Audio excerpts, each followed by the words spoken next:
There was a big fire at Company X. When I heard about it, I felt like I had been hit on the head with a hammer because that's where my husband works. I hoped he was okay. I called him, praying he had escaped from the fire. The phone rang, and then I heard his voice say, "Hello. Max, where are you? Are you safe?" I was so relieved to hear him that I spoke loudly. My husband seemed annoyed and said, "Why are you talking so loud?" "I'm at work. Don't call me while I'm working." And then he hung up. Even though Max wasn't involved in the fire, his response was strange. "My name is Mama. I'm 32 years old, and I'm a nurse. Work is a big part of my life. I got married 3 years ago when I was 29. I felt lucky to get married just before turning 30. I met my husband Max through a friend. We got along well and have enjoyed our married life in his company housing.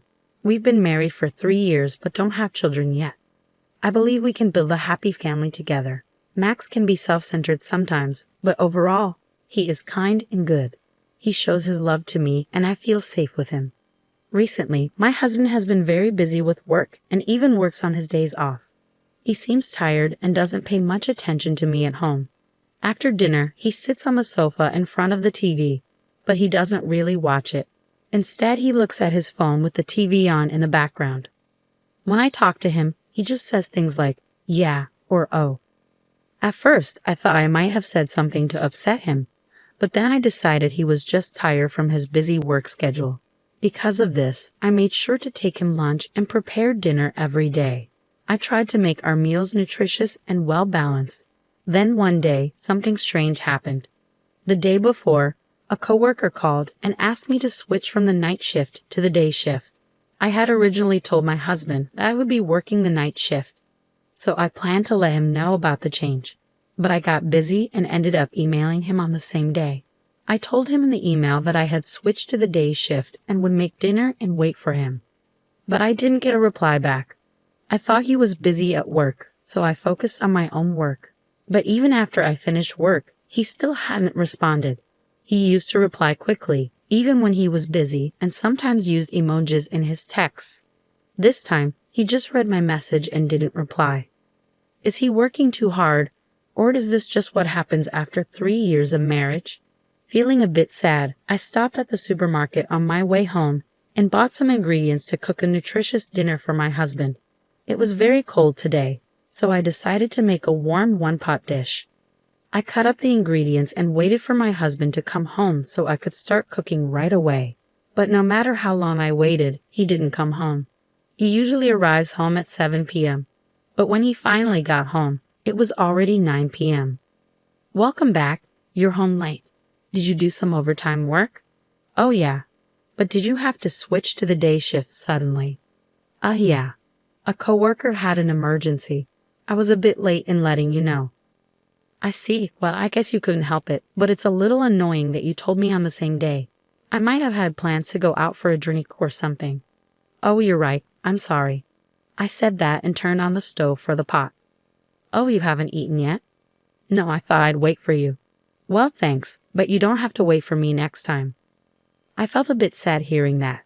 I waited for the hot pot to boil, and when it started to simmer, I served my husband's portion and then mine. I was starving after waiting so long and enjoyed the hot pot, thinking it was delicious. But then I noticed that my husband wasn't eating much. "What's wrong? You don't seem to be eating much." He looked a bit confused and said, "Oh yes," then added, "Actually, I was working late, and a junior colleague bought me a rice bowl, so I'm not really hungry." Okay. You should have told me that beforehand. I could have made something else or waited to cook." He seemed to notice that I was a bit upset. "All right then, put my portion in the fridge. I'll eat it tomorrow morning," he said, trying to make me feel better. Then he lay down on the couch. A few minutes later, he got up and said, "I'm going for a walk." "That's unusual," I said. He said, "I haven't been getting enough exercise lately, and since I've been working late, I need a change of pace." Then he started getting ready to go out. I felt a bit lonely sitting at the table eating the hot pot by myself, so I put my portion in the fridge too. I thought I might have eaten too much and realized my husband and I haven't spent much time together lately. I decided to join him for the walk. But when I asked, he said it wasn't good for me to walk right after eating, and that he wanted to be alone for a longer walk. So he went out by himself. I started to feel suspicious about his behavior, so I decided to follow him secretly. My suspicion turned out to be correct. As soon as I started following him, even though I tried to call out, he walked quickly and energetically. He stopped in front of a park, which is a bit far from our house. He looked around and seemed to be talking to someone on his phone. I wondered who he was talking to. A few minutes later, a car pulled up and my husband walked over and started chatting with the person in the driver's seat. It was dark, so I moved closer to the car. I could see the driver more clearly now. She had long curly hair and glossy lipstick. It was a woman, and she was laughing happily as my husband got into the passenger seat. It hit me, he must be having an affair. By the time I thought this, the car had already driven away. I stood there stunned for a while. Then my husband sent me a text saying he had run into someone he knew and would be home a little late. Someone he knew? I didn't believe him at all. He had said he wasn't hungry because he had already eaten, but he didn't come home until after 2 a.m. He didn't even notice I was awake. He seemed tipsy and went to the kitchen for a glass of water. Lately, he's been working late only when I'm on the day shift, and it's been harder to match our days off. Yesterday he worked overtime, and today he's working on his day off. But is it really work? I can't stop wondering if he's seeing a woman I saw. I decided to look up detective agencies online and ended up requesting an investigation from the most reliable one. I felt guilty about investigating behind my husband's back, but if nothing was going on, I could trust him again. So I went ahead with it. Waiting for the results was really tough. My husband was as quiet as ever, and every time I saw him, I thought about the woman I had seen. I wanted to find out the truth as quickly as possible. Then something surprising happened. It was Saturday, and I was busy working the day shift as usual. My husband was also working on his day off.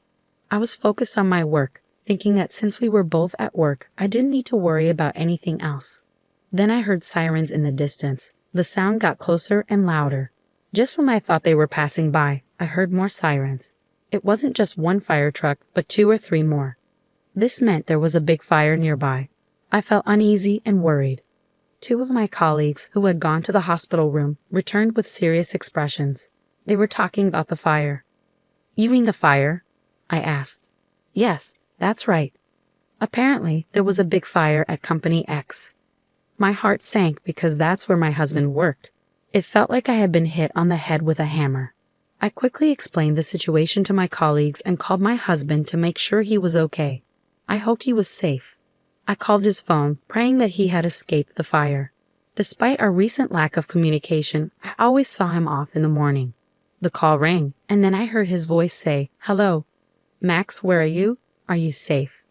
I was so relieved to reach him that my voice got louder. My husband sounded annoyed and said, "What's the matter with you? You're talking so loud." "I'm at work. Don't call me while I'm working." Then he hung up the call. At least my husband wasn't involved in the fire, but his response was odd.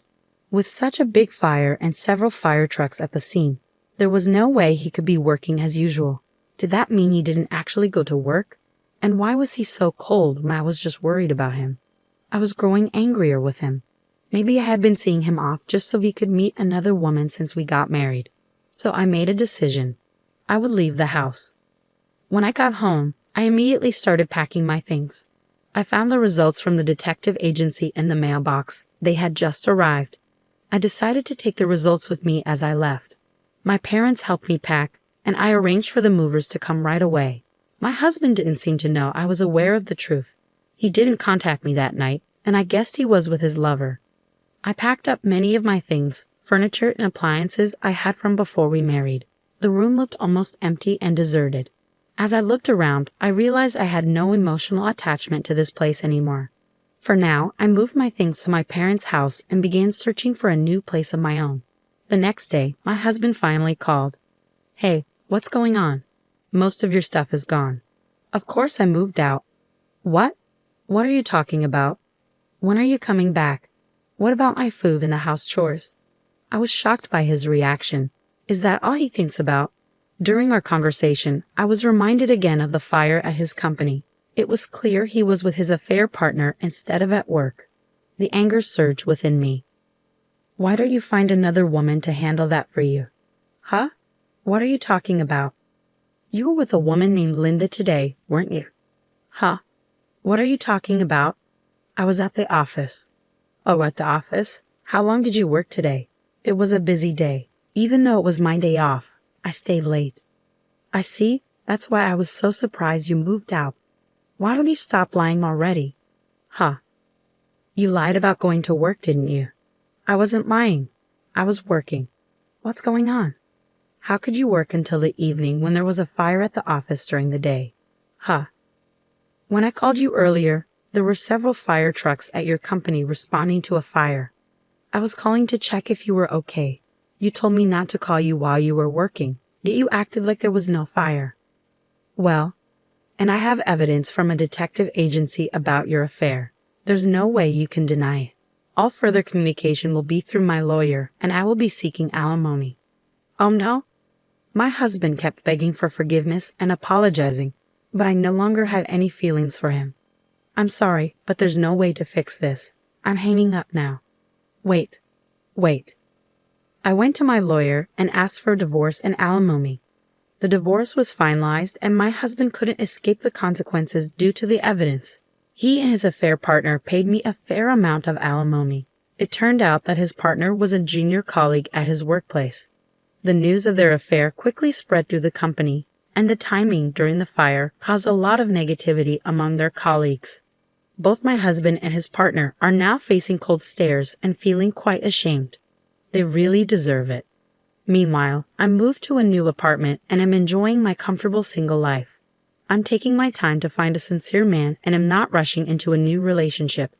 My job as a nurse is stable, and I'm also enjoying my own time.